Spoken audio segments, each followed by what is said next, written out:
షోకి తిరిగి స్వాగతం. ఇక అతిథుల పరిచయం శ్రీ ఎంఎస్ పార్థసారథి గారు, శాసనసభ మాజీ సభ్యులు, ఏపీ భారతీయ జనతా పార్టీ నేత.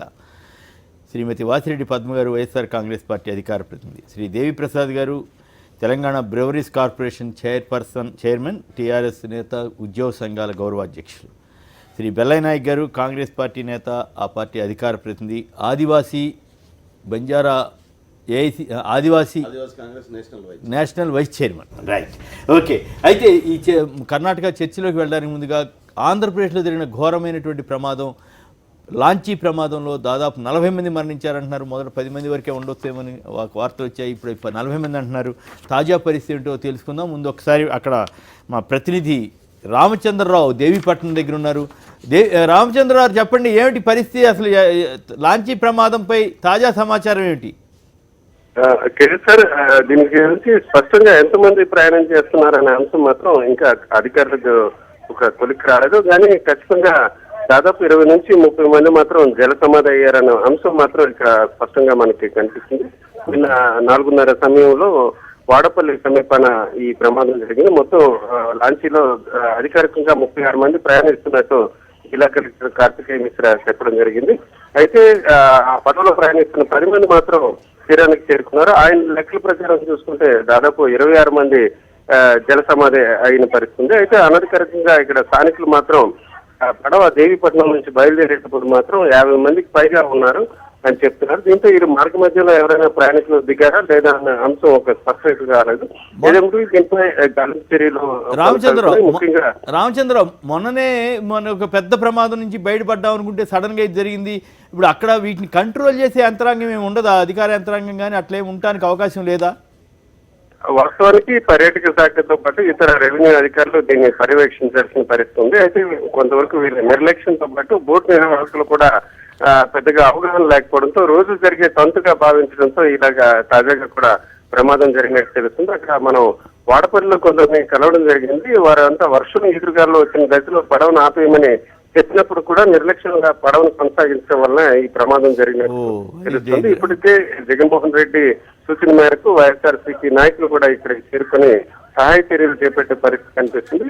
అయితే ఇప్పటికే రాష్ట్ర ప్రభుత్వం పాటు కేంద్రం కూడా నేవీకి సంబంధించిన హెలికాప్టర్లు ఇక్కడ పంపడంతో ప్రస్తుతానికైతే ప్రమాదం జరిగిన ప్రాంతాన్ని గుర్తించారు. దాన్ని బోట్ను కూడా మరి కొన్ని గంటల్లోనే వెలికి తీసే అవకాశాలు కూడా ఉన్నాయి. ఒక్క నిమిషం పార్థసారథి గారు, ఈ ఘటన మీద మీరు కూడా స్పందిస్తే సంక్షిప్తంగా. చాలా దురదృష్టం అండి. అయితే నేను ఒక్క విషయం అయితే చెప్పదలుచుకున్నాను దీంట్లో. ఇటువంటి సంఘటనలు జరిగినప్పుడు రీసెంట్గా 2 జరిగాయి. కృష్ణానదిలో ఒకటి, మొన్న జరిగినటువంటి అగ్ని ప్రమాదం. దీని తర్వాత కూడా అధికారుల యొక్క నిర్లక్ష్యం అనేటువంటిది పూర్తి స్పష్టంగా కనపడుతుంది. అయితే ఇక్కడ దురదృష్టం ఏంటంటే, నేను వ్యక్తిగతంగా ఎవరిని విమర్శించడం లేదు, కానీ పార్టీల పేరుతో దీనికి కూడా మనం పార్టీలను వ్యక్తిగతంగా నిందించుకుంటుంటే అసలైన దోషి ఎవడైతే ఆఫీసర్ ఉన్నాడో, ఆఫీసర్ ఉన్నటువంటి వాడు ఖచ్చితంగా అన్నీ కరెక్ట్గా ఉన్నాయా లేదా, మొత్తం అన్నీ కూడా జాకెట్స్ వేసుకున్నారా లేదా అని చెప్పి చూడాలి. అక్కడ ఎక్కడ కానీ జరగడం లేదు. అది ఇప్పుడు కూడా రెన్యూవల్ చేసిండేది ఒక్కటే అని చెప్పేసి అంటున్నారు. అంత పెద్ద ప్రమాదం జరిగిన తర్వాత ఈ రెన్యూవల్ అక్కడ ఉండేటువంటి 40 బోట్స్లో ఒక్క బోట్ని రెన్యూవల్ చేస్తే మిగతా ఆఫీసర్లందరూ ఏం గాడిదలు కాస్తున్నారండి అనే పదమే మాట్లాడాల్సి వస్తుంది. దురదృష్టం ఏంటంటే, మన దేశంలో రాజకీయ పార్టీలన్నీ కూడా వ్యక్తిగత విమర్శలకు వెళ్తున్నాయి. ఇటువంటి ఆఫీసర్ల మీద తగిన చర్యలు లేకుండా ఉంటున్నాయి కాబట్టి ఇది జరుగుతోంది. కఠినమైన చర్యల్ని ఎవరైతే ఆఫీసర్ ఉన్నాడో వాళ్ళ మీద ఖచ్చితంగా తీసుకునేంత వరకు ఇట్లాంటి ప్రమాదాలు జరుగుతూనే ఉంటాయి. ఇంకొకటైతే నేను విజ్ఞప్తి చేస్తున్నా, వాళ్ళు దీన్ని ఈ సందర్భంలో ఇది వాడడం మంచిది, కానీ జన్ధన్ అకౌంట్ కానీ ఏదైనా 12 రూపాయల ఇన్సూరెన్స్ కట్టింటే 2 లక్షలు వస్తుంది. అంటే మిగతా ఎక్స్గ్రేషియా ఇవన్నీ వస్తాయి. అంటే కేంద్ర ప్రభుత్వం ఇచ్చిండేటువంటి పథకాల్లో వాళ్ళు ఉన్నారో లేదో, పొరపాటున లేకపోతే ప్రతి ఒక్కరికి విజ్ఞప్తి చేస్తున్నా, పేద ప్రతి ఒక్కరికి ఉపయోగపడేటువంటి ఆ అకౌంట్స్ని ఇప్పుడైనా అందరూ కూడా ప్రారంభించుకోవాలని విజ్ఞప్తి చేస్తున్నారు. ఈ ఘటన మీద ముందుగా తీవ్రమైనటువంటి సంతాపాన్ని పార్టీ తరపున కూడా, వైఎస్ఆర్ కాంగ్రెస్ పార్టీ తరపున వ్యక్తం చేస్తున్నాం. ఒకటేంటంటే, వరుసగా ఎందుకు జరుగుతున్నాయి అనేటటువంటి ఈ రోజున మనం ఆలోచించుకోవాల్సినటువంటి అవసరం ఉంది. విజయవాడలో ఫెర్రీ ఘాటు వద్ద జరిగినటువంటి ప్రమాదం, అదేవిధంగా వారం క్రితం జరిగినటువంటి బోటు దగ్ధం. సరే, అందులో అదృష్టవశాత్తు ఎవరు కూడా ప్రాణాపాయ స్థితి నుంచి తప్పించుకున్నారు, కానీ ఇవాళ జల సమాధి అయినటువంటిది. అంటే అడ్మినిస్ట్రేషన్ మీద పూర్తిగా ప్రభుత్వం పట్టు కోల్పోవడం అనేటటువంటి చూస్తున్నాం. లైసెన్స్ లేకుండా తిరుగుతున్నా ఆపేటటువంటి పరిస్థితి లేదు. ఇదంతా కూడా ఎందుకు జరుగుతుంది అనేది ఆలోచించాల్సినటువంటి విషయం ఉంది. అంటే ఒకటేంటంటే, సాక్షాత్తు రాష్ట్రపతికి సంబంధించినటువంటి కుటుంబ సభ్యుల్నే వాళ్ళు అనుమతి లేనటువంటి బోట్లో తిప్పారనేటటువంటిది ఈరోజు మనం గుర్తు చేసుకోవాలి. అంటే నిర్లక్ష్యంగా ఉన్నారనేటటువంటిది కనపడుతుంది ఇక్కడ. ఆ నిర్లక్ష్యం అనేటటువంటిది వాళ్ళు ఇంతమంది ప్రాణాలు కోల్పోవడానికి కారణం అవుతుంది కనుక ఈ రోజున మనం ప్రభుత్వ వైఫల్యంగా దీన్ని మనం చూస్తున్నాం. లేకపోతే ఏదో ఒకటి జరిగినటువంటి ఉండాలి కదా, మరి ఎక్కడ ఏం జరుగుతుందో నాకు తెలుసు అని చెప్పేటటువంటి వ్యక్తి లైసెన్స్ లేకుండా ఇన్ని బోట్స్ తిరుగుతూ ఉంటే ఏం చేస్తున్నారనేటటువంటిది ఈరోజు ఏదైనా ఒక ప్రమాదం జరిగితే దాన్ని ఏదో రాజకీయం చేయాల్సినటువంటి పరిస్థితి ఉండదు. కానీ వరుసగా జరుగుతున్నాయంటే ప్రభుత్వ వైఫల్యం అనేటటువంటి ఈ రోజున చాలా స్పష్టంగా కనపడుతుంది. ఓకే, దేవిప్రసాద్ గారు ఒక్క నిమిషం. పేరయ్య గారు టంగుటూరు నుంచి. పేరయ్య గారు నమస్కారం, మాట్లాడండి. సార్ నమస్తే సార్. నమస్తే, చెప్పండి సార్. ఇది ఒక రోజుతో పోయింది కాకపోయా, మొన్న జరిగే అంతకు ముందు అదేదో పవిత్ర సంఘం అని చెప్పేసి అక్కడ చంపేశారు.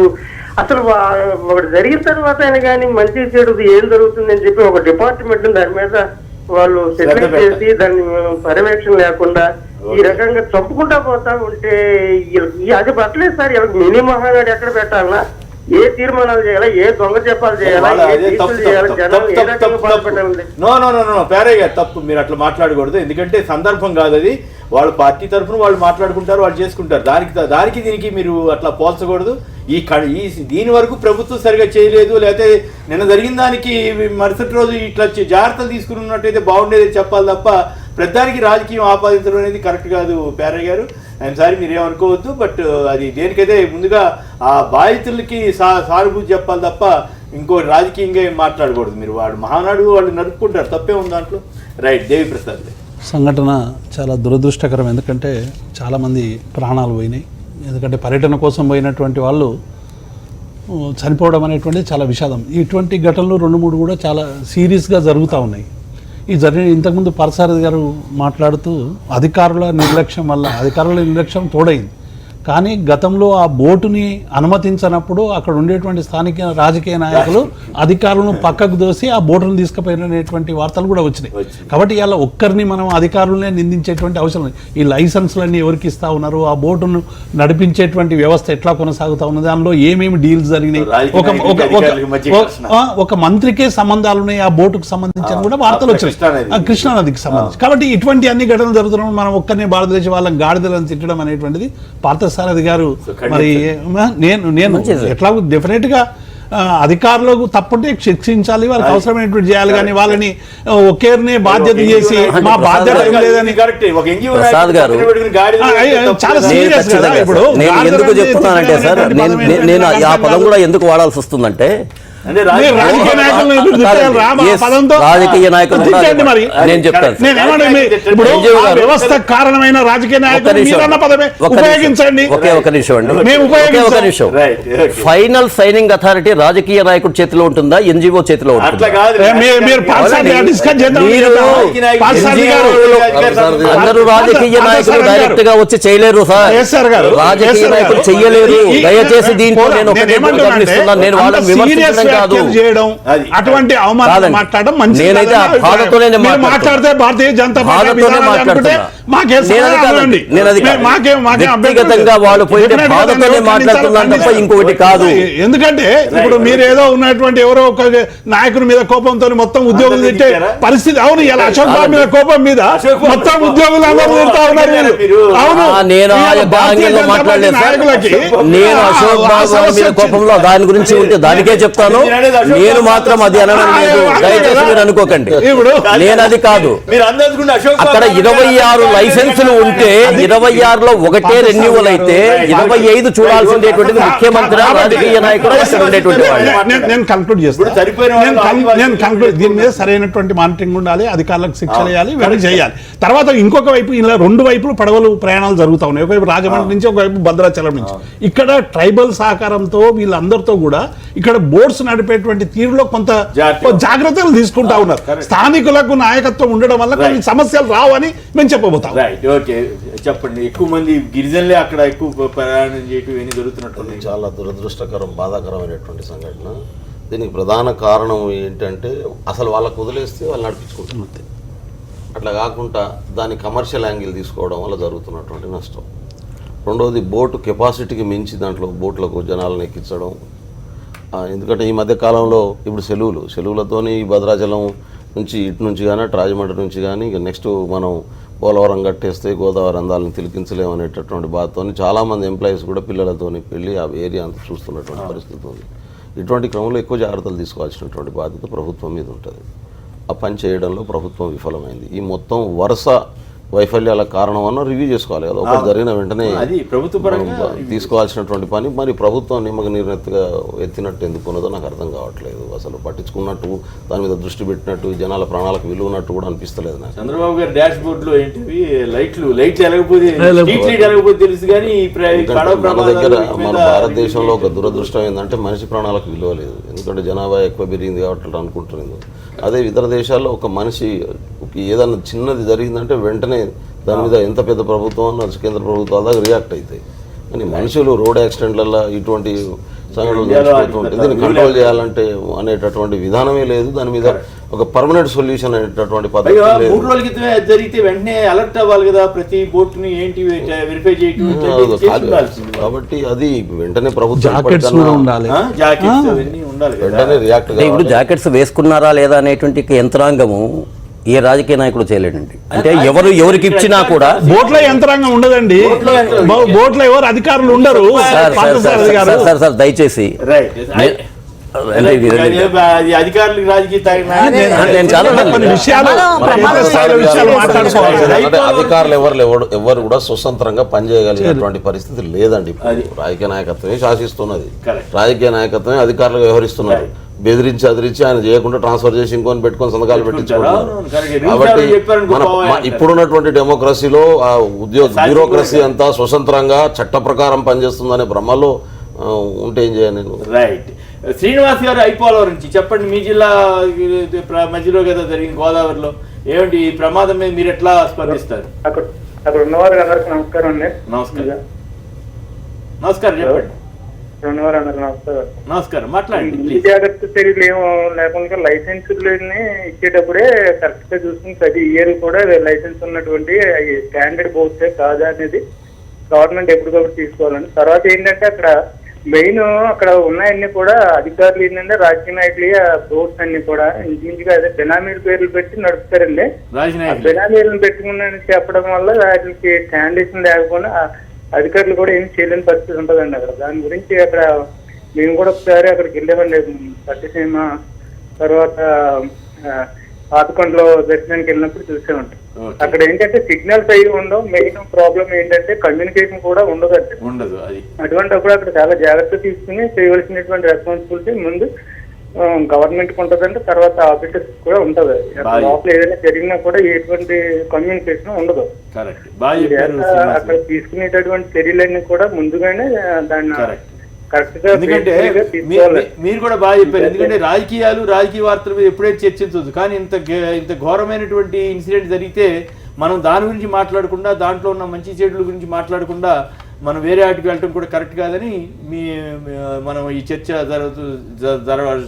చేయటం జరుగుతూ ఉంది. మీలాంటి వాళ్ళు చక్కగా సలహా ఇచ్చారు. ప్రభుత్వం ఇటువంటి విషయాల్లో శ్రద్ధ వహిస్తే మంచిదని చెప్పాలి.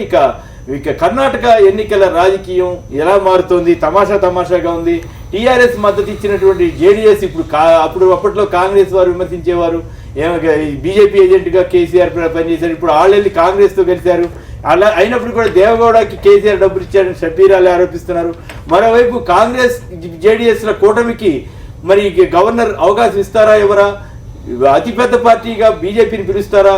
గోవాలో కూటమికి పిలిచారు, అప్పుడు కాంగ్రెస్ గొడవ చేసింది. ఇప్పుడు ఇక్కడ రివర్స్ సీన్ ఇక్కడ వస్తూ ఉంది. ఇప్పుడు బీజేపీకి ఇవ్వాలంటున్నారు. మరి ఇవంతా కూడా సందడిగా ఉంది. మరోవైపు చంద్రబాబు గారు మా వల్లే బీజేపీ మెజార్టీ రాలేదు, లేదా బీజేపీ మెజార్టీ వచ్చేదని ప్రచారం ఆరంభించినట్టుగా తెలుగుదేశం మీడియా ప్రత్యేకించి ప్రచారం చేసుకుంటూ ఉంటే, హన్స్ ఇండియా లాంటి కొన్ని పత్రికలు తెలుగు వాళ్ళ ప్రభావం, వాళ్ళ స్పెషల్ స్టాటస్ను పట్టించుకోలేదు, పోవలేదు, అక్కడంతా మామూలుగానే గెలిచి తెలుగు ప్రాంతాల్లో కూడా బీజేపీ బాగానే గెలిచింది అన్నట్లుగా వాళ్ళు విశ్లేషించారు. సో ఈ రకంగా రాజకీయం చంద్రబాబుకి మరి ఈ ఫలితాలు బీజేపీకి అన్ని స్థానాలు రావడం చికాకు కలిగిస్తుందా? కేసీఆర్కి ఇది ఇరకాటంగా మారుతుందా? కర్ణాటకలో గవర్నర్ ఎవరిని పిలుస్తారు? దీనిపై చర్చలోకి వెళ్దాం ఒక చిన్న విరామం తర్వాత.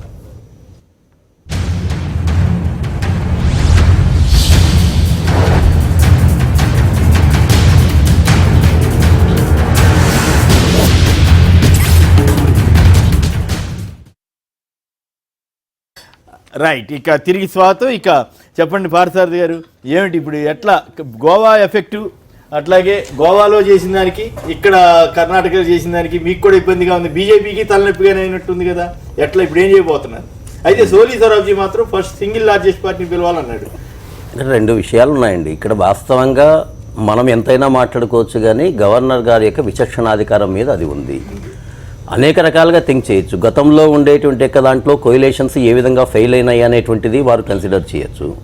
ఇప్పుడు జరిగేటువంటి యొక్క విషయంలో ఇప్పుడు ఇలా జరిగింది కాబట్టి ఇంతవరకు కాంగ్రెస్ తర్వాత జేడీఎస్ బద్ధ వైరుల్లాగా మొత్తం రకరకాలుగా టీవీల్లో ఇచ్చిండేటువంటి స్టేట్మెంట్స్ కానీ వాళ్ళని అగౌరవపరచుకునేటువంటి విధానం చూసిన తర్వాత ఈరోజు ఎలక్షన్స్ అయిపోయిన తర్వాత ఒక కాంబినేషన్లో రావాలనేటువంటి ప్రయత్నం చేసేది ఎంతవరకు ఫలితం వస్తుందా లేదా అనేటువంటిది గవర్నర్కి సంబంధించినటువంటి విచక్షణాధికారి. ఖచ్చితంగా అవునండి. ఎవరైనా అదే కదా, అంటే ఇంకా అది చూడకుండా ఇంకేం చూడాలి, అది చూడకుండా ఇంకేం చూడాలి సార్? అంటే ఇంక గవర్నర్కి విచక్షణాధికారం ఉండదండి. ఇప్పుడు ఎక్కడైనా కానీ అవును గోవాలో మీరు సింగిల్ లార్జెస్ట్ పార్టీ కాదు కదా, మరి మిగతా పార్టీలు కలుపుకుని చేశారు కదా, అదే కరెక్టే ఉంటుంది. బహుశా వాళ్ళని ఎంక్వైరీ చేసుకున్న తర్వాత ఆ పరిస్థితిలో ఆలోచన చేసి ఉంటారు కాబట్టి అలా చేసి ఉంటారు అక్కడ. మీరు దాన్ని మనం తీసుకోవాలి. ఇంకో రకంగా అనుకుంటే ఫర్ ఎగ్జాంపుల్ ఈరోజు ముఖ్యమంత్రిగా యడియూరప్ప గారిని బీజేపీ ప్రొజెక్ట్ చేసింది, కాంగ్రెస్ సిద్ధరామయ్య గారిని ప్రొజెక్ట్ చేసింది, కుమారస్వామి గారిని ప్రొజెక్ట్ చేసిండేటువంటిది జేడీఎస్. ఇప్పుడు 104 సీట్లతో వచ్చిండేటువంటి యొక్క ముఖ్యమంత్రిగా ఉండేటువంటి వ్యక్తికి ముఖ్యమంత్రి ఇవ్వాలనా, లేకపోతే జేడీఎస్ లో వచ్చిండేటువంటి 10% వచ్చింది 17% వచ్చిండేటువంటి వాళ్ళకి ఇవ్వాలనా? ఒకవైపు కావాలనుకుంటే ఏమో మాకు మాక్సిమం పర్సెంటేజ్ వచ్చినారని చెప్పేసి చెప్తున్నారు. బేసిక్ గా మాబోటి వాళ్ళకి కనపడుతుంది ఏంటి, కాంగ్రెస్ జేడీఎస్ కలిస్తే గవర్నమెంట్ వచ్చేసింది వాళ్ళకి. అవును, కలిసి ఉంటుందనే నమ్మకం మీకుండొచ్చు, కవలసి ఉండే నమ్మకం మీకుండొచ్చు. ఫర్ ఎగ్జాంపుల్ ఎలా ఉంటుందంటే ఈ రోజు కలిసిన తర్వాత ఇవన్నీ మేము మాట్లాడలేదండి. గవర్నర్ డిస్కషన్ పిలిచినప్పుడు అధికారంలో మాకు అవకాశం ఇచ్చినప్పుడు మా యొక్క ప్రయత్నాలు మాకు జరుగుతాయి, మా అప్పీల్స్ మాకు జరుగుతాయి. ఖచ్చితంగానండి. ఎందుకు పిలవనండి అంటే వచ్చినటువంటి కదా అన్నంత రాజా గారు వదిలేయమంటారా? మీరు వదిలేస్తారా? ఎవరికి ఎక్కడ కానీ ఒకటి ఎవరైనా కూడా రాజ్యాధికారం సక్రమైన పద్ధతిలో రావాలని కోరుకుంటాం. ఈ రోజు మీరు అనుకున్నటువంటి దాంట్లో ఇది ఉంది. బేరసారాలు జరిగేటువంటి విషయంలో, మినిస్టర్స్ జరిగే విషయంలో జేడీఎస్ అప్పుడు వాపసు రావచ్చు, అప్పుడు వాపసు వస్తే కలవకూడదని ఉందా? అసలు మనం ఎందుకు రెస్ట్రిక్షన్ పెట్టుకోవాలి? చట్ట ప్రకారం ఏముందో, న్యాయ ప్రకారం ఏముందో దాని ప్రకారం వాళ్ళు పిలుస్తారు.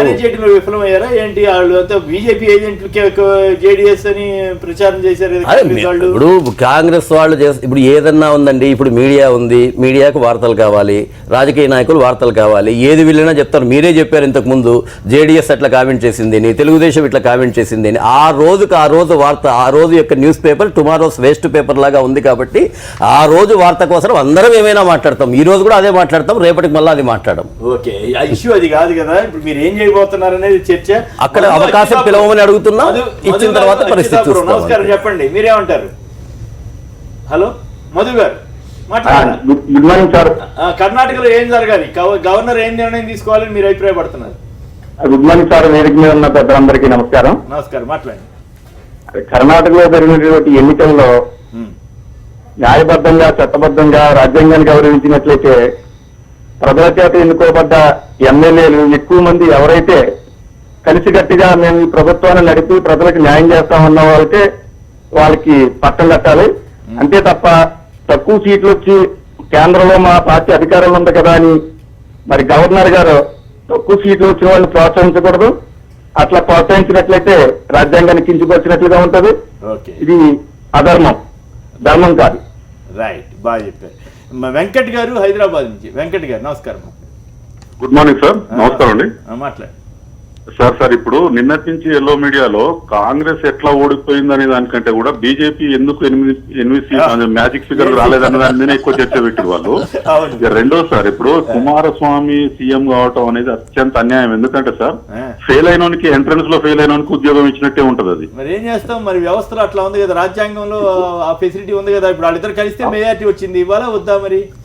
సార్ నేను బీజేపీకి కూడా ఒక అప్పీల్ చేస్తున్న వాళ్ళని గవర్నమెంట్ ఫామ్ చేయండి. 6 నెలల కంటే ఎక్కువ ఉండదు సార్. అది కుమారస్వామిది సిద్ధరామయ్య పొత్తు సరే, అది 6 నెలల కూడా కంటే ఎక్కువ ఉండదు. తర్వాత సార్ నిజానికైతే సింగిల్ లార్జెస్ట్ పార్టీని గవర్నర్ ఇన్వైట్ చేయాలి. అది సంప్రదాయం కదా. అంటే ఆయన ప్రూవ్ చేసుకోలేకపోతే అప్పుడు వీళ్ళకి ఇవ్వటం మంచిదేమో. కరెక్టే, ఒకప్పుడు అట్లా ఉండే. కానీ మరి గోవాలో బీజేపీ భిన్నంగా వ్యవహరించింది కదా సార్. ఒక విషయం చెప్పనా సార్, మీరు అక్కడ విలువల గురించి మీకు తప్ప అక్కడ కూర్చున్న ఏ పార్టీకి అర్హత లేదు సార్. దాని మీద ఎంతసేపు మీలాంటి వాళ్ళు మాట్లాడాలి తప్ప పార్టీలో. ఇప్పుడు పివి నరసింహారావుకు మేయర్కి లేకుండా 5 ఏళ్ళు ఎట్లా పాలించింది సార్? మరి ఎవరు? పివి నరసింహారావు సొంత మేయర్కి లేకుండా కూడా 5 ఏళ్ళు పాలించిండు కదా. చేశారు. అది కూడా వాస్తవం. తెలుగుదేశం పార్టీ చీల్చి మరి పాలించాడు. కరెక్ట్. అది దాంట్లో తెలుగుదేశం జార్ఖండ్ ముక్తి మోర్చా వాళ్ళని కూడా చీల్చారు. బెల్లనాయక్ గారు చెప్పండి, ఏమిటి చాలా విచిత్రమైన పరిస్థితిలో కాంగ్రెస్ డిఫెన్స్లో ఉందా, అఫెన్స్లో ఉందా? ఓడి గెలవబోతోందా, గెలిచి ఓడుతోందా? ఏంటి పరిస్థితి? కాంగ్రెస్ ప్రజల పక్షంలో ఉంది, డిఫెన్స్లో లేదు, అఫెన్స్లో లేదు. దాదాపు మనం 30 సంవత్సరాల నుంచి కంటిన్యూస్గా కర్ణాటకలో ఎప్పుడూ ఒకటే గవర్నమెంట్ ఉన్నటువంటి సందర్భం లేదు. ప్రతిసారి మార్చేటటువంటి అలవాటు కర్ణాటక ప్రజలకు ఉన్నది. ఓకే, ఇవాళ కూడా అదే జరిగింది. గతంలో ఎస్ఎంఎస్ కృష్ణ గారు చాలా అద్భుతమైనటువంటి పరిపాలన ఇచ్చినటువంటి ముఖ్యమంత్రిని కూడా అప్పుడు కాదనుకొని హంగు ఇచ్చారు ప్రజలు. ఇది 2వ సందర్భం హంగు రావడానికి. ఇక హంగులో ఇప్పుడు గవర్నర్ మీద డిపెండ్ అయి ఉన్నది. గవర్నర్ గారు ఎవరు గవర్నమెంట్ను స్టేబుల్ గవర్నమెంట్ ఇస్తారనుకుంటే వాళ్ళకు అవకాశం ఇవ్వాల్సినటువంటి బాధ్యత ఆయన మీద ఉంటుంది. సింగిల్ లార్జెస్ట్ పార్టీకి పిలవడం అనేది ఒకప్పుడు ఆనవాయితీ, అదేం చట్టం కాదు. దాన్ని బ్రేక్ చేసింది బీజేపీ. సింగిల్ లార్జెస్ట్ పార్టీని పిలవకుండా గోవాలో కానీ, మణిపూర్లో కానీ, అస్సాంలో కానీ చాలా రాష్ట్రాలు, ఈ మధ్య ఎన్నికలు జరిగినటువంటి చాలా రాష్ట్రాల్లో అంతకుముందు మహారాష్ట్రలో 99లో జరిగింది. మిజోరాంలో 2 సీట్లే కదా వచ్చింది. కాబట్టి దాన్ని బ్రేక్ చేసినటువంటి పరిస్థితి ఉంది. అయితే ఇవాళ ఉన్నటువంటి పరిస్థితుల్లో ఇది తత్సారం చేయడం వల్ల గవర్నర్ గారే బేరసారాలకు అవకాశం ఇచ్చినట్టు ఉంటుంది. నో డౌట్ ఇప్పుడు జేడీఎస్కు కీ రోల్ ప్లే చేస్తుంది. జేడీఎస్ బీజేపీతో పోవాలనుకుంటే బీజేపీతో పోతుంది, కాంగ్రెస్తో రావాలనుకుంటే కాంగ్రెస్తో వస్తుంది. జేడీఎస్ డిసిషన్ మీదనే గవర్నమెంట్ ఫామ్ కావడం అనేటటువంటిది ఉంటుంది. ఒకవేళ మేము ఎవరితోని పోము, ఇండిపెండెంట్గానే ఉంటాం అని వాళ్ళు అనుకున్నారు అనుకోండి, బై ఎలక్షన్స్ ప్రిపేర్ కావాల్సినటువంటి పరిస్థితి వస్తుంది. ఇప్పుడు అందరూ కలిసి బై ఎలక్షన్స్ వద్దాం అనుకున్నారు అనుకోండి, ప్రజలకు భారం అవుతుంది, ప్రభుత్వానికి నష్టం జరుగుతుంది అనుకున్నారు అనుకోండి. ఇప్పుడు కాంగ్రెస్ బేషరత్తుగా మేము జేడీఎస్కు సపోర్ట్ చేస్తామని డిక్లేర్ చేసినాం. జేడీఎస్ కూడా ఓకే అంది. ఇద్దరు కలిసి రాష్ట్ర గవర్నర్ గారిని కలిశారు. గవర్నర్ గారు రాజ్యాంగం ప్రకారమే నాన్ బయాస్డ్గా వ్యవహరించదలుచుకుంటే ఇమీడియట్గా జేడీఎస్ను గవర్నమెంట్ ఫామ్ చేయడానికి పిలవాల్సినటువంటి బాధ్యత ఆయన మీద ఉంది. ఆయనకు నమ్మకం కావాలనుకుంటే ఎమ్మెల్యేలు ప్రేడ్ చేయించుకోవచ్చు. దానికి 2 రోజులు 3 రోజులు టైం తీసుకోవాల్సి. రాజ్యాంగం మన కోర్టు తీర్పు ప్రకారం అసెంబ్లీలోనే ఫ్లోర్ ఆఫ్ ది హౌస్ లోనే టెస్ట్ చేసుకో. ఆయన ఏ పద్ధతిలో అనుకుంటే ఇప్పుడు బీజేపీకి బీజేపీ దేని మీద డిపెండ్ అవుతుంది? ఆపోజిట్ పార్టీని చీల్చడం అనే అంశం మీద డిపెండ్ అవుతుంది. ఓకే, వాళ్ళు చెప్తున్నది ఏంది, జేడీఎస్లో కొంతమంది మాకు సపోర్ట్ చేస్తున్నారు అని చెప్పి యడ్యూరప్ప చెప్పుకొని వచ్చాడు. రేవణ గ్రూప్ దాని అర్థం ఏంది? జేడీఎస్ పార్టీ నేను చీలుస్తున్నా అని చెప్పి ఆన్ రికార్డ్ చెప్పిండి ఆయన. మరి అది రాజ్యాంగ వ్యతిరేకమైనటువంటి చర్యను గవర్నర్ ఎట్లా అలో చేస్తాడు? రాజ్యాంగ వ్యతిరేకమైనటువంటి చర్యను అలో చేసిండంటే ఖచ్చితంగా గవర్నరు కేంద్రం రబ్బర్ స్టాంప్గా పనిచేస్తున్నాడు, మోడీతో ఉన్నటువంటి దోస్తాన ప్రకారం పనిచేస్తున్నాను అనుకోవాల్సి వస్తుంది. అంటే అంతకుముందు మన భరద్వాజ్ గారు కూడా అట్లాగే చేశారు. అంటే ఎవరు చేసిన నేనేమంటున్నాను, కుమారస్వామి గారు పార్టీతో కలవాలనుకున్నప్పుడు వాస్తవంగా ఇంతవరకు కాంగ్రెస్ ఇచ్చిండేటువంటి యొక్క నిందలు జేడీఎస్ చేసిండేటువంటి యొక్క దాన్ని తీసుకొని కాంగ్రెస్ జేడీఎస్ లో ఉన్నటువంటి ఎమ్మెల్యేస్ వ్యతిరేకం చేయకూడదనే ఉంది. అంతే కదా, మీరు అదే కేవలం చీలుస్తారని ఎందుకు అనుకుంటున్నారు? అవినీతి రాజకీయాలకు కేర్ ఆఫ్ అడ్రస్ బీజేపీ. రాజ్యాంగాన్ని వాళ్ళు ఏ టు జెడ్ అంతా కూడా మీరే చేశారు. Right right, thank you. Sorry, మీరు రాజ్యాంగాన్ని భారత జాతీయ జెండాని ఏ రోజు గౌరవించలేదు. నేను మీ సంస్థ ఆర్ఎస్ఎస్ నిన్నటి దాకా 2 సంవత్సరాల క్రితం దాకా కేంద్ర కార్యాలయంలో ఎప్పుడు త్రివర్ణ పథకాన్ని అంటే ఎందుకు చెప్తున్నానంటే వాళ్ళకి రాజ్యాంగం అంటే లెక్కలేదు, ప్రజాస్వామ్యం అంటే లెక్కలేదు. కాబట్టి ప్రజాస్వామ్య విలువల్ని రాజ్యాంగ విలువల్ని తుంగలో దొక్కి అధికారం రావడం అనే ఏకైక ఎజెండాతో పనిచేస్తారు. నేనంటున్నాను, రాజకీయ పార్టీ ఒక బీఫామ్ మీద గెలిచినటువంటి వ్యక్తిని ఇంకో బీఫామ్ మీద ఇంకో పార్టీలోకి గుంజాలనేటటువంటి ఆలోచనే అనైతికమైంది. ఆ ఆలోచనలకు అవకాశం ఇచ్చేటటువంటి పద్ధతుల్లో గవర్నర్ వ్యవహరించకూడదు అంటున్నాను నేను. ఆయనకు రాజ్యాంగబద్ధమైనటువంటి పద్ధతితో పొజిషన్లో ఉన్నట్టు. ఇప్పుడు ఆయనకేంది, ఆయన నమ్మకం కలగాలి స్టేబుల్ గవర్నమెంట్ ఎవరు ఇస్తారు అనేది. బీజేపీ స్టేబుల్ గవర్నమెంట్ ఇస్తారు అనేటటువంటి విశ్వాసం ఆయనకు ఎట్లొస్తుంది? ఎవరు ఇంకో ఆ సంఖ్యాబలమే లేనప్పుడు ఎట్లా ఇస్తుంది? సంఖ్యాబలం ఇవాళ కంప్లీట్గా 50% సంఖ్యాబలం 2 పార్టీలు కలిసి ఇచ్చిన తర్వాత కూడా ఇప్పుడు ఈ గోవాలో నీకు ఏ నమ్మకంతోనైతే పిలిచినావో, అంటే మీకు సమస్య ఏంటంటే ప్రీ పోల్ అలయన్స్ కాదు కదా అనేది ఒక ప్రీ పోల్ అలయన్స్ అక్కర్లేదు. అయినా కూడా there is no condition for pre poll alliance. మా బోర్డు వాళ్ళని కూడా చెప్పాలి దాంట్లో ప్రీ పోల్ అలయన్స్ అనేటటువంటి కండిషన్ ఏం లేదు దానికి. రాజ్యాంగం అట్లా లేదు. ఇప్పుడు ఆయనకు ఎవరు కలిస్తే గవర్నమెంట్ స్టేబుల్స్ ఇస్తారు అనేది చాలా ఇంపార్టెంట్. ఇప్పుడు స్టేబుల్ ఇచ్చేటటువంటి ఒకవేళ జేడీఎస్ చీలిపోయింది అనుకోండి అప్పుడు ఏంటి? నేనంటే ఆ చీలిక కావడానికి ఆస్కారం ఇస్తుంది గవర్నమెంట్ కాదా, ఇది వేరే విషయం.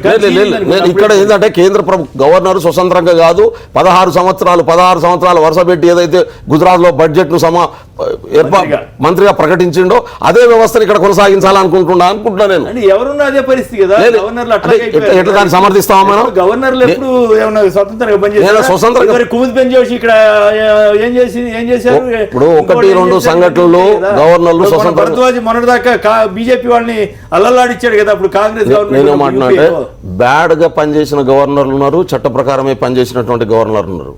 ప్రధానమంత్రి వాజ్పేయి గారు ఒక ఓటుతో ఓడిపోయినటువంటి సందర్భంగా మనం చూసినాం. అంత నిజాయితీగా పనిచేస్తున్నటువంటి వాళ్ళు కూడా ఉన్నారు. ఆ రోజున్నటువంటి స్పీకర్ నేను ఓటేయనని చెప్పి కూర్చున్నటువంటి విషయాన్ని కూడా మనం గమనంలో పెట్టుకోవాలి. బాలయ్య గారు మన రాష్ట్రానికి సంబంధించినటువంటి వ్యక్తి. అందుకనే అంటే అటువంటి నైతిక విలువలతో కట్టుబడి ఉన్నటువంటి వాళ్ళని మనం ఎగ్జాంపుల్ గా చెప్పుకోవాలి. ఇప్పుడు ఈ గవర్నర్ కూడా నైతిక విలువలతో రాజ్యాంగబద్ధంగా వ్యవహరించాలంటున్నా నేను. బేరసారాలకు అవకాశం ఇస్తున్నాడంటే ఖచ్చితంగా మోడీ కోసం పనిచేస్తుండని అర్థం వస్తుంది అంటున్నాను. శ్రీనివాస్ గారు విజయవాడ నుంచి. సార్ నమస్తే అండి. చెప్పండి, మీరేమంటారు? అక్కడ ఉన్న పెద్దలకి నమస్కారం అండి. వాస్తవంగా ఇప్పుడు కర్ణాటకలో జరిగినటువంటి పరిణామాలు పరిశీలిస్తే కనుక గతంలో భారతదేశంలో ఒక్కో రాష్ట్రంలో ఒక్కో సందర్భంలో అక్కడ ఉన్న పరిస్థితులను బట్టి ఒక్కొక్క ఫార్మాను అనుసరిస్తూ వచ్చారు. అవును. ఇప్పుడు రాష్ట్రపతి వెంకటరామన్ గారు ఒక ఫార్ములా పెట్టారు, నారాయణన్ గారు ఒక ఫార్ములా పెట్టారు భారతదేశంలో. నారాయణన్ గారు ఏమో సింగిల్ లార్జెస్ట్ పార్టీని పిలిచినట్టు. సో ఇప్పుడు గతంలో గోవాలో ఏం జరిగిందని, లేకపోతే ఇంకో రాష్ట్రంలో ఏం జరిగింది, లేకపోతే ప్రధానమంత్రి ఒక్కొక్క సందర్భం ఎవరి రాజకీయాల అవసరాలను బట్టి వాళ్ళు అనుసరిస్తూ వచ్చారు. నిన్న ఇదే చంద్రబాబు నాయుడు గారు అయితే ఇప్పటికి పక్క పార్టీలో నుంచి 10 మంది 20 మంది లాక్కొచ్చేవాడు ఇప్పటికి ముఖ్యమంత్రి పదవి కూడా అయిపోయి ఉండేది. ఇక్కడ నిన్నంతా మీరు సోషల్ మీడియాలో వైరల్ చూసారో లేదో, 38 సీట్లు వచ్చిన జేడీఎస్ ఫస్ట్ ర్యాంకు, 78 సీట్లు వచ్చిన కాంగ్రెస్ కి సెకండ్ ర్యాంకు, 104 సీట్లు వచ్చినటువంటి బీజేపీకి థర్డ్ ర్యాంకు. సో మీరు ఫస్ట్ ర్యాంక్ గురించి పోరాడాల్సిన అవసరం లేదని చెప్పేసి ఒక చిన్న సెటర్ లాంటి ఫార్ములానే నిన్నంతా కూడా సోషల్ మీడియాలో వైరల్ అయింది.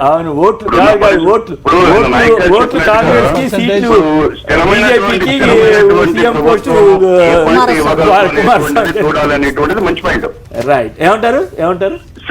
స్థిరమైనటువంటి ప్రభుత్వాన్ని 5 ఏళ్ళు ఏ పార్టీ ఇవ్వగలదు, అది చూడాల్సిన అవసరం ఉంది. గతానుభవాలు ఒక్కొక్క సందర్భం గతానుభవాలు పక్కన వచ్చినటువంటి జేడీఎస్ కలిసి గవర్నమెంట్ ఫామ్ చేసిన 4 నెలలకు 5 నెలలకు 6 నెలలకు ఒప్పుకోకపోతే మళ్ళీ కొత్త గవర్నమెంట్ నేను ఇచ్చేస్తుంది.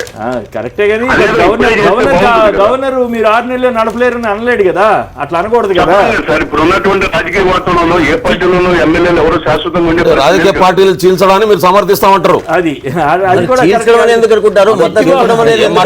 చిట్టిబాబు గారు ఎందుకు అనుకోరు? అప్పుడు ఎందుకు మరి పార్టీ విధానాన్ని రద్దు చేసి డైరెక్ట్ ఓటింగ్ విధానాన్ని తీసుకోవాలి? అసలు అప్పుడు గొడవ లేకుండా మనది డెమోక్రసీ. చిట్టిబాబు గారు నమస్కారం, మాట్లాడండి. నమస్కారం గోవిందన్ గారు. నమస్తే, మీరేమంటారు?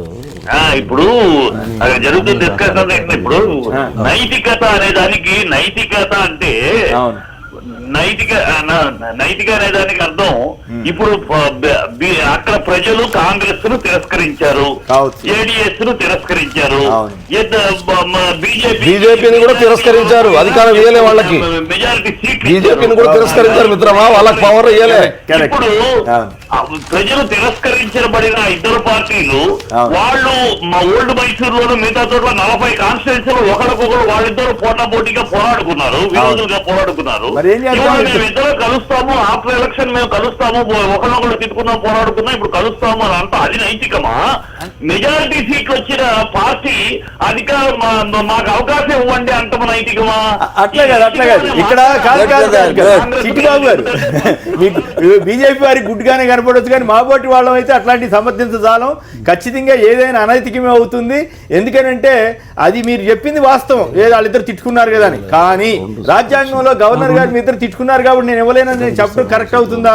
వాళ్ళకి మెజార్టీ సీట్లు వచ్చినాయా రాలేదా అనేది పాయింట్ అవుతుందా లేదా అన్నదే మా బోటి వాళ్ళ 5 సంవత్సరాల స్టేబుల్ గవర్నమెంట్ గురించి కదండి.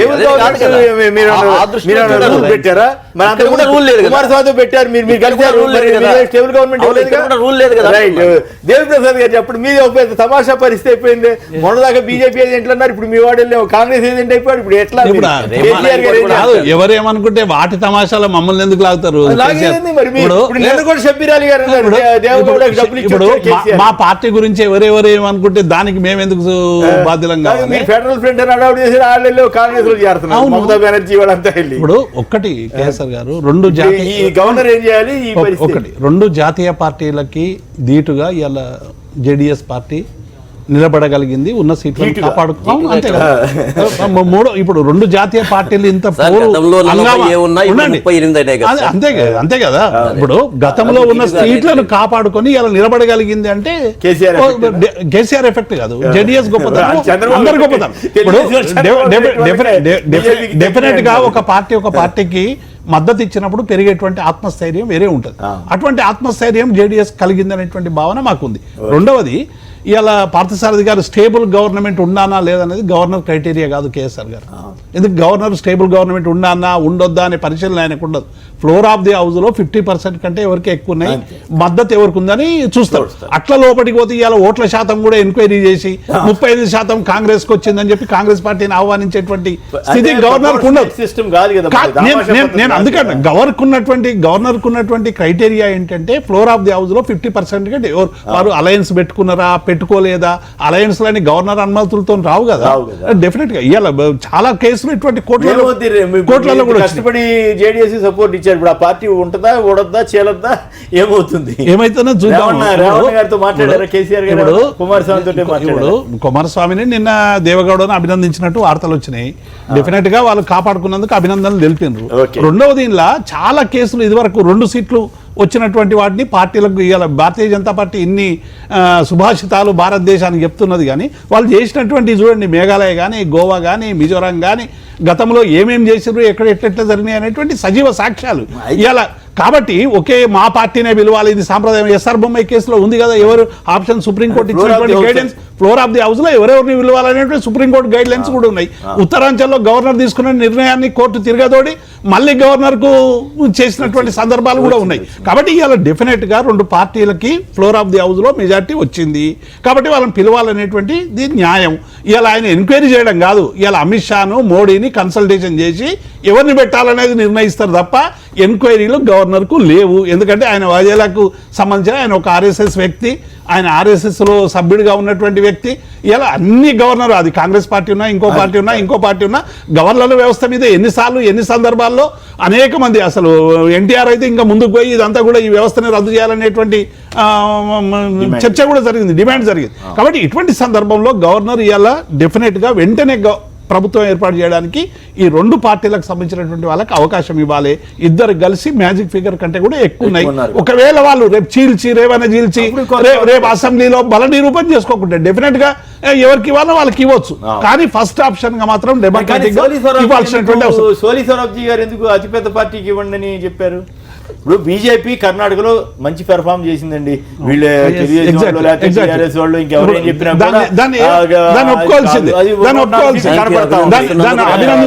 అది ఒకటి అయితే అట్లా అని చెప్పి వాళ్ళకి అది పూర్తి మెజార్టీ రాని మాట వాస్తవమే కదా. మరి ఇప్పుడు సోలి సోరాబ్జీ ఏం చెప్పినా ఎవరేం చెప్పినా గతంలో జరిగినటువంటి అనేక ఉదంతాలు ఉన్నాయి. శాసనసభలకు జరిగినటువంటి వాటి మీద కోర్టు తీర్పులు ఉన్నాయి. కాంట్రాడిక్టరీగా ఉన్నాయండి. అంటే ఒకదానికొకటి కాంట్రాడిక్టరీ.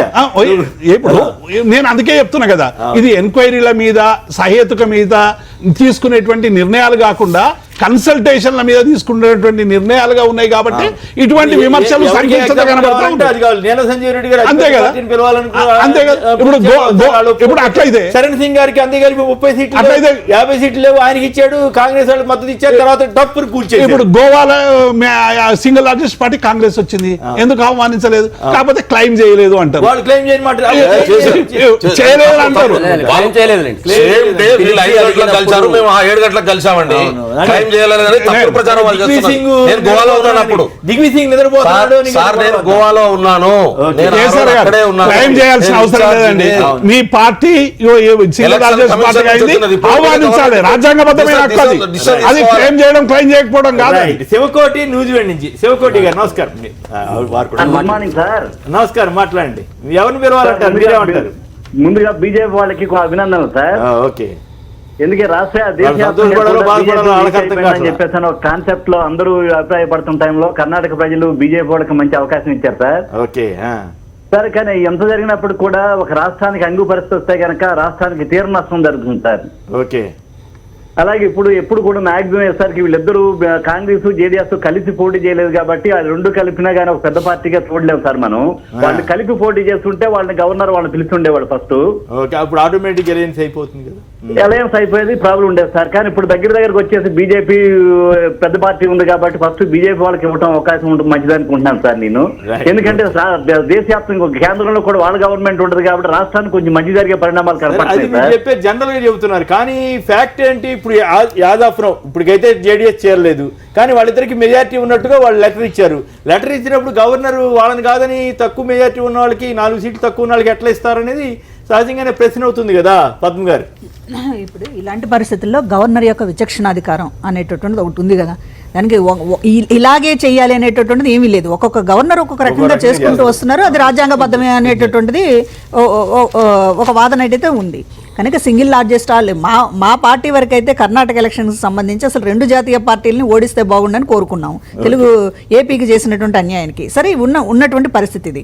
ఈ పరిస్థితి గురించి మాట్లాడుకోవాలి అని అంటే, ఎట్లయితే మీరు అన్నట్టు కాంగ్రెస్ జేడీఎస్ కలిసి ఎట్లా గవర్నమెంట్ ఫామ్ చేస్తామని లెటర్ ఇచ్చారో, అదే రకంగా బీజేపీ వాళ్ళు కూడా లెటర్ ఇచ్చారు, మేము కూడా గవర్నమెంట్ ఫామ్ చేయగలిగినటువంటి స్థితి ఉంది అనేటటువంటిది. జేడీఎస్లో కొంతమంది ఎమ్మెల్యేలు మాకు మద్దతు ఇస్తున్నారు అనేటటువంటిది వాళ్ళు లెటర్ ఇచ్చారు. చట్టబద్ధం కాదు కదా. చట్టబద్ధం కాకపోవచ్చు, కానీ ఇవాళ కాంగ్రెస్ జేడీఎస్ ఎట్లయితే ప్రూవ్ చేసుకున్నామని అంటున్నారు, అనడానికి ముందుకు వచ్చారో, ఇవాళ వీళ్ళు కూడా ముందుకు వచ్చినటువంటి పరిస్థితి ఉంది. ఈ పరిస్థితుల్లో ఎవరికి అవకాశం ఇస్తారనేటటువంటి గవర్నర్కి ఎప్పుడు కూడా గవర్నర్లు అనేటటువంటి వాళ్ళు కేంద్రంలో అధికారంలో ఇవన్నీ నేను కాదనట్లా, కానీ అది base of it Congress JDS ఇద్దరికి మెజారిటీ కనపడతా ఉన్నప్పుడు అనేది ఒక ప్రశ్న ఉండొచ్చు. మా బోటి వాళ్ళం ఇండిపెండెంట్ గా ఆలోచించినప్పుడు ఇద్దరికి ఓపెన్ గా మెజారిటీ కనపడుతుంది. ఉంటారా, ఓడతారా, వారం రోజుల తర్వాత గవర్నమెంట్ పోద్దా ఉంటుందా అనేది వేరే విషయం. కానీ ఫస్ట్ ఆప్షన్ అయితే ఇవ్వాల్సినటువంటి అవసరం ఉంది. అదే విధంగా సింగిల్ లార్జెస్ట్ పార్టీ అనేటటువంటి గవర్నర్లు అనేటటువంటి వాళ్ళు కేంద్రంలో అధికారంలో ఉన్నటువంటి వాళ్ళకి ఒక రాయబారులుగా వ్యవహరిస్తున్నారు అనేటటువంటిది ఒకటి వాస్తవం. అట్లాంటి పరిస్థితుల్లో గవర్నర్ కి సంబంధించినటువంటి నిర్ణయం మీద ఆధారపడక తప్ప ఒప్ప రాజకీయం పద్ధతిగా చేస్తున్నారా, చేయడం లేదా, ఇదంతా కూడా అసలు ఇవాళ చర్చించే పరిస్థితిలోనే లేదు. అది ఇది విలువలకు కట్టుబడిన రాజకీయం. అదే ఏదో విలువల ప్రకారం చేస్తారు, ఇదేం లేదు. సీఎం పీఠం దక్కించుకోవడానికి కుమారస్వామి లేకపోతే సీఎం పీఠం కోసం కాకపోతే కాంగ్రెస్ పార్టీ జేడీఎస్ కి ఎట్లా ఇస్తుంది మొత్తం కూడా ప్రభుత్వానికి సంబంధించినటువంటి అధికారం? ముఖ్యమంత్రి క్యాండిడేట్ ని 30,000కు పైగా తేడాతో 36 వాళ్ళ ఓట్ల తేడాతో ఓడించినటువంటి పరిస్థితుల్లో ఇవాళ గవర్నమెంట్ సిద్ధరామయ్య కుమారస్వామి ఇద్దరు కలిసి వెళ్ళారు. కనుక ఇవాళ మీద ఎక్కడో చూశాను నేను, సిద్ధరామయ్యను ఓడించిన జీటీ దేవగౌడ అంట, ఆ దేవగౌడ ఈ దేవగౌడ ఆయన చాలా అసంతృప్తి వ్యక్తం చేశాడని ఎక్కడో చూశాను. ఇదేంది సిద్ధరామయ్య మీద కలిస్తే కుమారస్వామి సిద్ధరామయ్య కలిసి ఆయనకి ఎలక్షన్ ఏజెంట్ ఆయనే ఉండే, ఇప్పుడేమో ఆయనే ఓడించాడు. ఏది విలువ, ఏది నైతికం, ఇవన్నీ కూడా చూసాం కదా. ఇక్కడ తెలంగాణలో ఒక 25 మంది ఎమ్మెల్యేలని, అక్కడ ఒక 23 మంది ఎమ్మెల్యేని వీళ్ళు 2 పార్టీలు లాగేశారు. లాగేస్తే గవర్నర్ గారు చప్పట్లు కొట్టి మరి వాళ్ళకి మంత్రి పదవులు, కనీసం రాజీనామాలు కూడా లేవు మంత్రులకు ఇచ్చినటువంటి. మోడీ గారు కూడా చప్పట్లు కొట్టాడు. ఇప్పుడు ఆయనకి ఇదే సమస్య వచ్చింది. ఒకటైతే ఒక్క నిమిషం. రాఘవేంద్రరావు ఏలూరు నుంచి. రాఘవేంద్రరావు నమస్కారం. నమస్తే అండి. నమస్తే, మాట్లాడండి. మీరేమంటారు?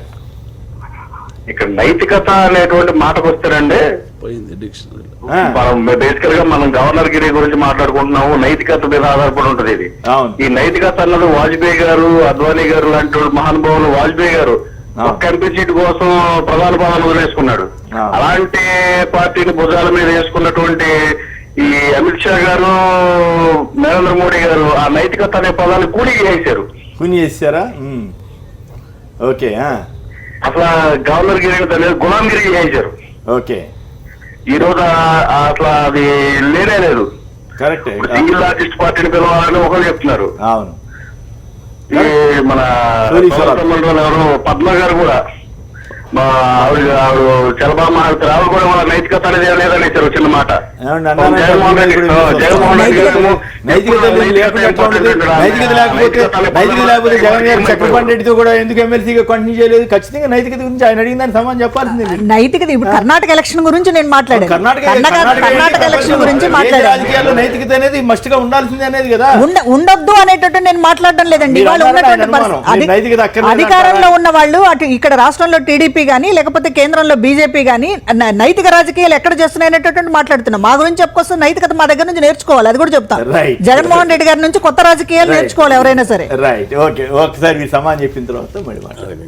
ధన్యవాదాలు. వాజ్పేయి గారు, అద్వానీ గారు ఒక మోడల్గా ఉన్నారు అనేటువంటిది ఉన్నారు. అయితే ఆ ప్రజలకు కూడా అదే విజ్ఞప్తి చేస్తున్నా, అటువంటి మోడల్గా ఉన్నటువంటి వాళ్ళని రెండవసారి ఓడించిండేటువంటి దేశం మనది. దీంట్లో కూడా రాజకీయాలు రకరకాలుగా ఉండేటువంటి వాళ్ళు, అది కూడా ఒకటి గుర్తుంచుకోవాలి. మార్పు రావాలని చెప్పేసి మంచి వైపు మార్పు రావాలని కోరుకుంటున్నా. రెండవది, ఈ కర్ణాటక ఎలక్షన్స్లో భారతీయ జనతా పార్టీ ఒకవైపు, కాంగ్రెస్, ఇప్పుడు ఉండేటువంటి జేడీఎస్, టీఆర్ఎస్, తెలుగుదేశం, కమ్యూనిస్టు పార్టీలు, తమిళనాడు నుంచి వచ్చినటువంటి కొన్ని శక్తులు అందరూ కలిసి ఒకవైపు మొత్తం ఏ విధంగా అయినా బీజేపీని ఓడించాలనుకున్నారు. అయినా కూడా అది జరగలేదు. ప్రజలందరూ కూడా మొత్తం జన్ధన్ అకౌంట్ విషయంలో కానీ, అంటే నేను గ్రామాల్లో ప్రచారం చేశాను. వాస్తవంగా అయితే ఎక్కడ ఉంది, నేను తుమ్కూరుకి ఇన్ఛార్జ్గా ఉన్నాను 11 కాన్స్టిట్యున్సీస్లో. గ్రామాల్లో వెళ్ళినప్పుడు నిజంగా మేము బాధపడ్డాం, చాలాసార్లు తెలుగు వాళ్ళదైనా ప్రభావం వెళ్తుందేమో అని. అక్కడికి వెళ్ళినప్పుడు తెలుగు వాళ్ళు ఒక్కటే మాట చెప్పారు, అనేక సంవత్సరాలుగా మేము ఇక్కడ ఉన్నాము, మా మధ్య కలతలు లేవు, అన్నదమ్ముల్లాగా ఉన్నాం, మాలో విద్వేషం పెట్టేటువంటి ఈ తెలుగుదేశం పార్టీని ఖచ్చితంగా ఓడిస్తామని వారు ప్రకటన ఇచ్చిన దానికి నుంచి మాకు ఇంకా ఎక్కువ ఓట్లు వచ్చాయని చెప్పేసి నేను వ్యక్తిగతంగా కూడా భావిస్తున్నా. ఎందుకంటే అంత దౌర్భాగ్యంగా మాట్లాడకూడదు. ఆయనకు అక్కడ ఉండేటువంటిది అక్కడ చూసుకోవాలి, లేదా కంటెస్ట్ చేయమనండి. తెలుగుదేశం వచ్చి కూడా ఇక్కడ కంటెస్ట్ చేయమనండి. జాతీయ పార్టీ కాబట్టి నువ్వు కంటెస్ట్ చేసి నువ్వు ఏదన్నా మాట్లాడు. బీజేపీ వాళ్ళు ఎందుకు వచ్చారు అన్ని రాష్ట్రాల నుంచి అని చెప్పేసి మాట్లాడితే, బీజేపీలో ఉన్నాం కాబట్టి మేము వస్తాం. అది కూడా ధైర్యంగా ఖచ్చితంగా చేశారు, తప్పేం లేదు. ఈయన చేయకుండా బీజేపీ ఓడించండి అని చెప్పడం అనేది కరెక్ట్ కాదు. అంటే నాయక్ గారు ఇంకొక విషయాన్ని గురించి మాట్లాడారు, కాంగ్రెస్ గెలిపిస్తుండని పరోక్షంగా చెప్పాడు. మనుషులు పంపించారు, అశోక్ గారిని పంపించారు, మొత్తం దీన్ని తీసుకున్నారు, ఉద్యోగస్తుల్ని పంపించారు. నాయక్ గారు ఒక మాట అన్నారు, దేశభక్తికి సంబంధించి మాట్లాడారు. సోదరా, ఆర్ఎస్ఎస్ అనేటువంటి దాంట్లో ప్రాణం అనేటువంటిది దేశభక్తి. దానికి మించినటువంటి వ్యక్తిని ఈ ప్రపంచంలో మీరెవడూ దేశభక్తి గురించి మీరు చూడలేరు. దానికి ఖచ్చితంగా మా సొంతం కాదు, నేను అది చెప్పడం లేదు. ఆయన అన్నటువంటి దాంట్లో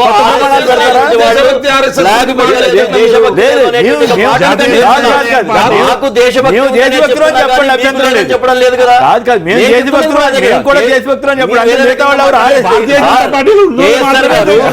ఆర్ఎస్ఎస్ కి దేశభక్తి ఉందని చెప్పాను కానీ మీకు లేదు.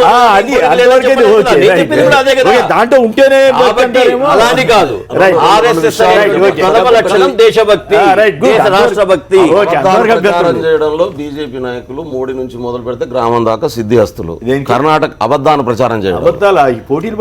అయితే ఇవాళ కర్ణాటక ఎన్నికల్లో నిన్నటి దాకా ఎన్నికల కోసం సీట్ల వైజ్ గా కనుక మనం వెరిఫై చేస్తే బీజేపీ తాను గెలవననుకున్న కాడ జేడీఎస్ కు సపోర్ట్ చేసింది, ఇంటర్నల్ గా ఓట్ షిఫ్ట్ చేసింది. జేడీఎస్ తను గెలవాలనుకున్న కాడ బీజేపీకి సపోర్ట్ చేసింది. అదే కదా చెప్తున్నాను సార్, నేను బీజేపీని అధికారంలో రానియకుండా ఉండడం కోసమే మేము సపోర్ట్ చేస్తున్నాం. ఎందుకు చేస్తున్నాం చాలా క్లియర్ గా చెప్తున్నాను. కుమారస్వామికి ముఖ్యమంత్రి పదవి ఇవ్వనంటే ఆయన చేయడు. మీకు నాకు చెప్పనిస్తే నేను వాస్తవాలు చెప్తాను. చెప్పండి. నేను ఏమంటున్నానంటే బీజేపీ కాంగ్రెస్ ను అధికారం రానియకుండా ఉండడం అనేటటువంటి ఎజెండాతో పనిచేసింది. అదే ఎజెండాతో పనిచేసింది, ఇంకోటి లేదు వాళ్ళకు. నేనేమంటున్నానంటే బీజేపీని అధికారంలో రానియకుండా ఉండడం కోసం కాంగ్రెస్ పనిచేస్తుంది. ఇక్కడేం మనకు కన్ఫ్యూజన్ అక్కర్లేదు. అయితే ఇవాళ అంటున్నారు జేడీఎస్ మీరు కలిసి పనిచేశారని చెప్పి నేను ఇప్పుడు కూడా చెప్తున్నా. మీ జేడీఎస్ మీ దగ్గర నుంచి మా దగ్గరికి వచ్చింది అనేది కూడా చెప్తున్నా. కాంగ్రెస్ బీజేపీ నుంచి వెళ్ళిందా? అంతే కదా, మీ సపోర్ట్ నుంచి. ప్రైమ్ మినిస్టర్ ఉన్నాడు మోడీ, అదే కదా వాళ్ళకు ఇప్పుడు సార్ ఇక్కడ చాలా సింపుల్ సార్, కామన్ మ్యాన్ కూడా అర్థమయ్యేటట్టు మాట్లాడుతున్నాం. వాళ్ళు ముఖ్యమంత్రి పదవి ఇవ్వలేదు, మీరు ముఖ్యమంత్రి తీసుకోండి అని చెప్తున్నాం. బాబు అని చెప్పట్లేదు సార్. సార్ మీరు దాన్ని మీరు మాట్లాడండి దయచేసి.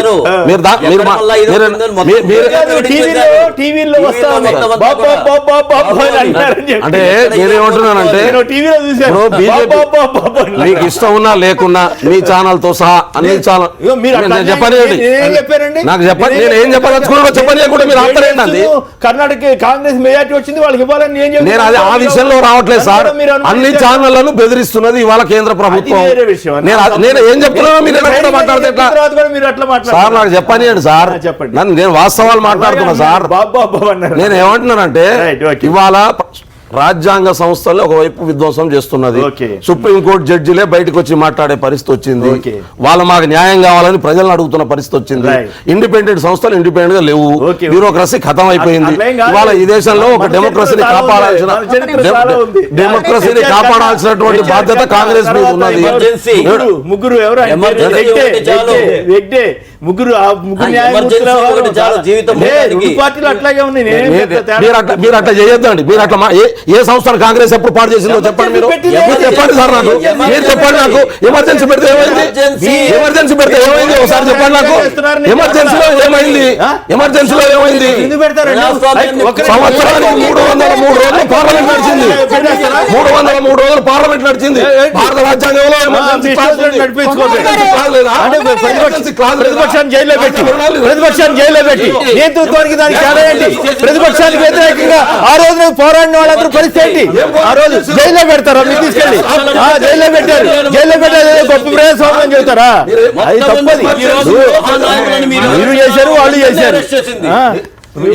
మీరు ఇందాక వాజ్పేయి పోయారు. ఆ వాజ్పేయి ఇందిరాగాంధీ జైల్లో పెట్టారు. 3 కోట్ల ఎకరాల భూమిని పేదలకు అది చెప్పండి, అవి చెప్పుకోండి. పాత చర్చ కంటే తెలుగు ఓటర్ల గురించి మేము మాట్లాడాలి. పాత చర్చ ఇదంతా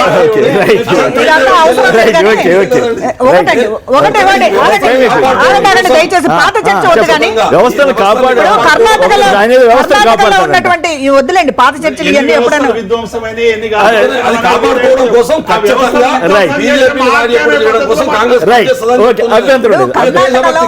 మా మిత్రుడు వీర సావర్కర్ లెటర్ ఏందండి? వీర సావర్కర్ వాళ్ళ రోజు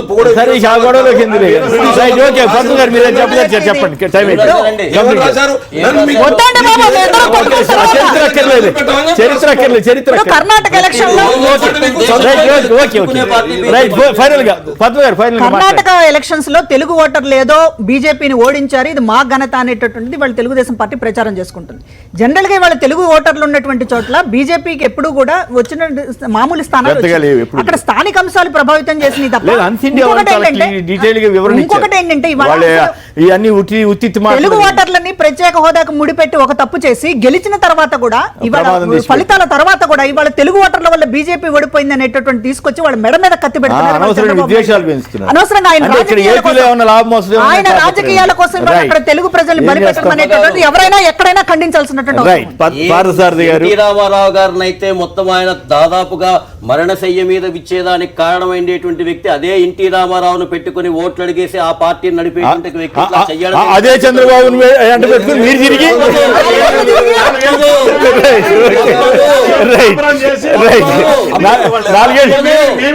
నాలుగేళ్ళు కాపురం చేసి